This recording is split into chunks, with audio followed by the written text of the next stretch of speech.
손흥민이 미친 드리블로 상대 수비진을 뒤흔들기 시작하자 경기 양상은 완전히 다른 방향으로 흘러갔으며 상대팀은 당황해 손흥민의 플레이를 막지 못했다. 허둥지둥 직접 손흥민의 플레이를 저지하기 위해서는 어쩔 수 없이 파울로 모든 것을 끊을 수밖에 없었다. 일부 팬들은 손흥민은 나이가 들면서 드리블 실력이 더 느는 것 같다 고 극찬을 아끼지 않으며 이날 경기에서 보여준 손흥민의 플레이에 주목하고 있습니다.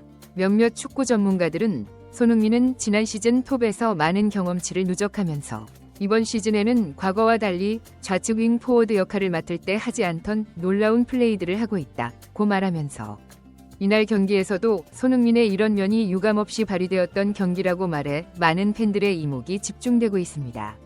이날 경기에서 손흥민의 맹활약을 알아보겠습니다. 토트넘 호스퍼는 13일 오전 5시 스코틀랜드 글래스고의 아이브록스 스타디움에서 레인저스를 상대로 2024-25 유럽 축구 연맹 유로파 리그 페이지 6차전 원정 경기를 치렀습니다. 이 경기에 앞서 토트넘은 3승 1무 1패, 승점 10점으로 9위였고 레인저스 역시 3승 1무 1패, 승점 10점이었지만 골 득실에서 앞서 8위를 달리고 있었습니다. 영국 현지 토트넘 팬들은 만약 이 경기에서 진다면 포스테코글루가 경질될 것이라는 날선 반응을 보이며 주전 선수들의 햄스트링을 모두 터뜨리면서 선수단을 제대로 운영 못하는 초보 감독은 가야 한다고 목소리를 높이고 있습니다. 그도 그럴 것이 포스테코글루는 최근 7경기에서 1승 2무 4패를 하고 있고 리그에서는 11위, 유로파 리그에서는 9위를 하고 있어 역대 최악의 성적을 거두고 있기 때문에 이번 경기는 포스테코글루의 생명이 연장이 되느냐 안 되느냐를 가르는 중요한 경기가 될 것이라는 것이 영국 현지 매체들의 분석이었습니다. 이런 분위기를 아는 듯 렌제 포스테코글루 감독은 최근의 부진을 만회하고자 자신이 가지고 있는 최고의 카드, 즉 토트넘 최고의 에이스이자 주장인 손흥민 원톱 카드를 꺼내들었습니다. 그리고 좌측의 베르너, 우측의 존슨, 공격형 미드필더의 메디슨, 그리고 수비형 미드필더의 비수마, 벤탄쿠르, 좌우 풀백을 내세웠는데요. 이 라인업을 본 많은 축구 팬들은 원톱으로 출전한 이 경기에서 멀티골을 넣으며 다시 골감각을 다듬어야 한다고 말하며 손흥민이 스스로 슬로우 스타터라고 했는데 이제 시즌이 반을 지났으니 골 폭죽을 슬슬 시작할 때가 되었다고 기대감을 한껏 드러냈는데요. 또 다른 팬들 역시 손흥민은 체력적으로 후반부에 갈수록 더 나은 폼을 보여주는 경우가 많았는데 첼시전에서 골을 기록했으니 레인저스 원정에서도 연속골을 기대해 볼 만하다고 주장하기도 했습니다. 경기가 시작되자 홈팀 레인저스는 토트넘을 적극적으로 압박하면서 홈의 2점을 살려나갔습니다. 토트넘은 앞선 경기에서 너무 체력적으로 힘을 뺀 나머지 특유의 전방 압박을 전혀 하지 못하고 맥없이 레인저스의 압박과 공격에 속수무책으로 당하고 말아 많은 팬들이 경기 전 가진 기대감을 무색해 만들어버렸습니다. 게다가 계속된 패스미스로 인해 최전방에 있는 손흥민에게 패스가 연결되지 않으면서 답답한 흐름을 이어갔고 이것을 본 많은 축구 팬들은 기본적인 패스도 못하는 것들이 어떻게 한 주에 1억씩 연봉을 받는다는 것이냐? 저런 쓰레기들은 모두 방출해버려야 한다고 맹비난을 퍼부었습니다. 상황이 점점 어려워지자 토트넘을 구하는 것은 역시 손흥민이었다. 근방에서 패스를 연결받고 중앙으로 치고 들어가며 레인저스 수비진을 흔들었고 상대 수비는 손흥민을 파울로 끊을 수밖에 없는 지경에 놓이게 됩니다. 파울로 끄는 공이 흘러 결국 베르너에게 연결되고 베르너는 이것을 오른발 가마차기로 골대를 겨냥했지만 그대로 빗나가며 팬들의 아쉬움을 자아내는데요. 이 장면을 본 많은 축구 팬들은 손흥민에게 패스를 연결하자마자 저런 좋은 장면이 나오는데 토트넘은 손흥민에게 모든 전술적 지원을 아끼지 않아야 한다고 목소리를 높였습니다.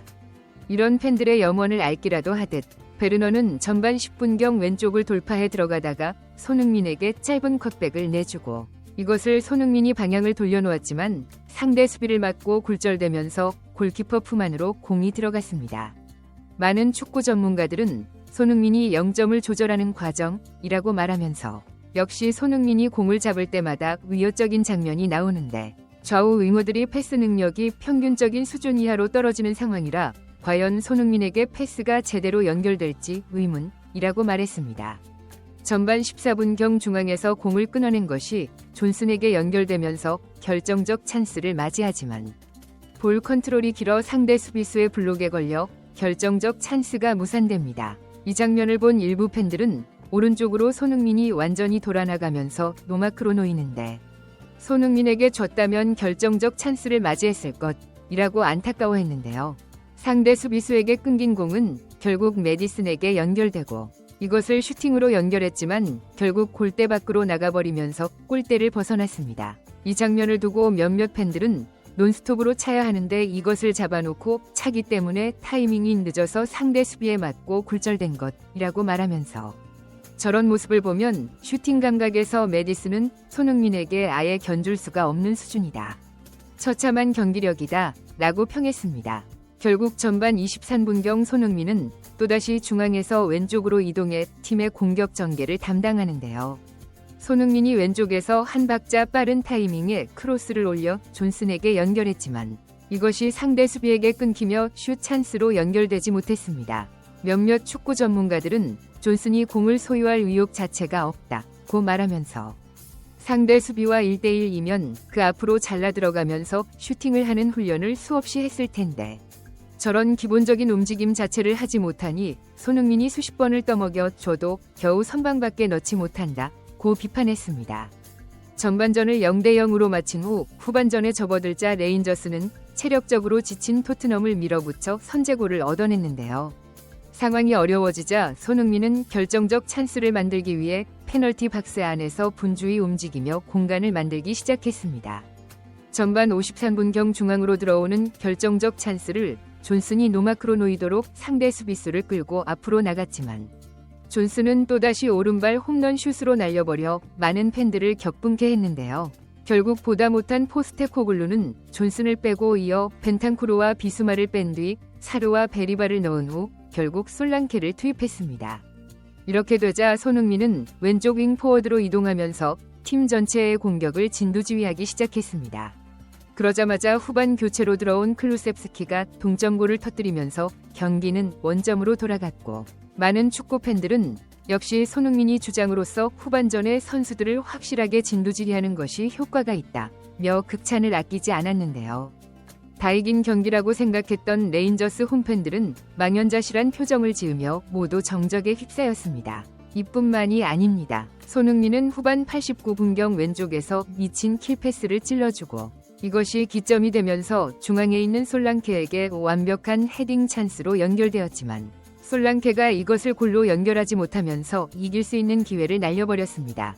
결국 토트넘은 손흥민의 맹활약에도 불구하고 1대1 동점으로 경기를 마무리하면서 승점 1점만을 획득. 즉 리그 페이지 9위를 그대로 유지해 많은 팬들을 아쉽게 했습니다.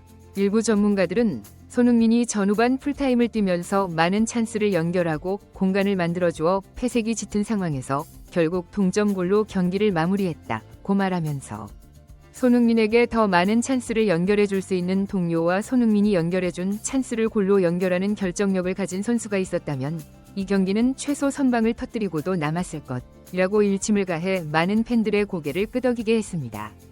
구독 및 멤버십 가입은 매일 더 나은 영상 제작 열정을 타오르게 합니다.